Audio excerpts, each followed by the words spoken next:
এই ঘন জঙ্গলে আর তো ভয় করে, যেই সাপ বাড়িছে নাম তার রাসেল ভাইপার। ভাই যে সাপ বাইরেছে এই শালাগুলো কামড় দিলে মানুষই মরে জায়গা। হাই রে কি জগৎ এলাম, একটার পর একটা বিপদ আইতেই থাকে। ও ভাই ঠিকই কইছেন। আচ্ছা ভাই তাহলে আপনি দাঁড়ান এই জায়গায়, আমি সাপুরে ডাক দালে এইগা। আচ্ছা ভাই তাহলে যান, আচ্ছা ভাই। চালু করে আইন ভাই। আচ্ছা ভাই।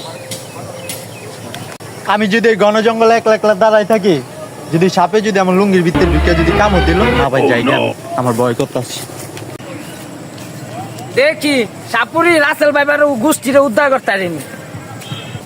ও সাপুরি ভাই বাসায় আছেন নে? কেডায় ভাই আমিও, আমি বাগানে সাপ ঢুকছে, আপনার একটু রাখবো। আচ্ছা হলো রে গুড কাটি বসে গোস্তা আয় আয় কাটি দে আছে তুই রে পাইলো তাহলে আসেন ভাই।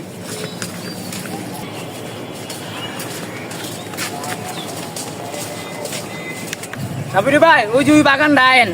আয় না আপনি কি করতে না করতে ওইটা আমি দেখতাছি। এটা কি জায়গায়? হ্যাঁ ভাই, যে বড় জঙ্গল এনে তো রাইসের ভাই থাকবোই। ওই যে দেখ মানে সাপ দত্তা স্যার আয় যায় সব জায়গায় যেই সাপ বার হইছে মানুষ আগতে গেল ভয় পায়, যেটা আবার টুকিতে কামড় লাগাই দিল। আরে ভাই সবার মনে একই ভয়। ঠিক কইছেন। আচ্ছা ভাই তাহলে আপনার কাজগুলো আপনি শুরু করেন।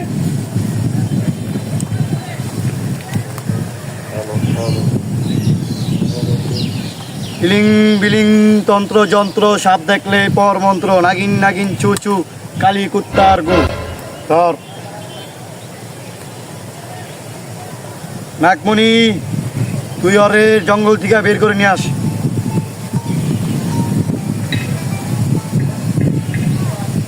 নাগিন তুই যেখানে আছিস বের হয়ে যা।